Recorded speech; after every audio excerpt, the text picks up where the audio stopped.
મકાન માલિક ખોટી રીતે ભાડુઆતની મિલકત ખાલી કરાવી શકે નહીં તે પ્રકારનો પોરબંદરની સિવિલ કોર્ટનો મહત્વનો ચુકાદો આવ્યો છે। ત્યારે જોઈએ આ સમગ્ર અહેવાલ। પોરબંદરના એસવીપી રોડ ઉપર આવેલી કાસમભાઈ યુસુફભાઈ હામદાણીની મિલકતમાં રોડ ઉપર આવેલી દુકાનો અલગ અલગ વ્યક્તિઓને ભાડે આપેલી હતી અને વર્ષોથી ભાડુઆતો દુકાનોનો ઉપયોગ કરતા હતા તેમજ નિયમિત ભાડું પણ ચૂકવતા હતા।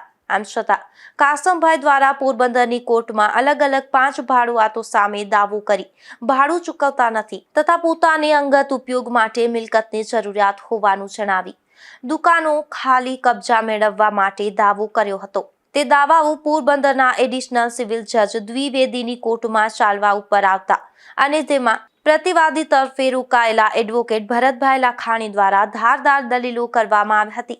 ત્યારે રેન્ટ કંટ્રોલ એક્ટની જોગવાઈઓ તથા હાઈકોર્ટ અને સુપ્રીમ કોર્ટની ઓથોરિટીઓ તથા રેકર્ડ ઉપરના પુરાવા ધ્યાને લઈ મકાન માલિકના તમામ દાવાઓ કાઢી નાખેલ છે અને તે રીતે મકાન માલિક ખોટી રીતે ભાડુઆત પાસેથી કબજો લઈ શકે નહીં તેવું આ ચુકાદાથી સ્પષ્ટ થયેલ છે અને ભાડુઆતો માટે આ ચુકાદો લાભદાયી ચુકાદો સાબિત થયો છે। આ કેસમાં પ્રતિવાદીઓ વતી પોરબંદરના એડવોકેટ દીપકભાઈ બી લાખાણી, ભરતભાઈ બી લાખાણી, હેમાંગ ડી લાખાણી, અનિલ ડી સુરાણી, જયેશ બારોટ, જીતેન સોનીગ્રા, નવઘણ જાડેજા, ભૂમિ વરવાડિયા, ચાંદની મદલાણી, ભાવના પારધી અને રમેશ ગુઠાણિયા રોકાયેલા હતા। નિપુલ પોપટ સાથે અશોક થાનકી, ગુજરાત ન્યૂઝ, પોરબંદર।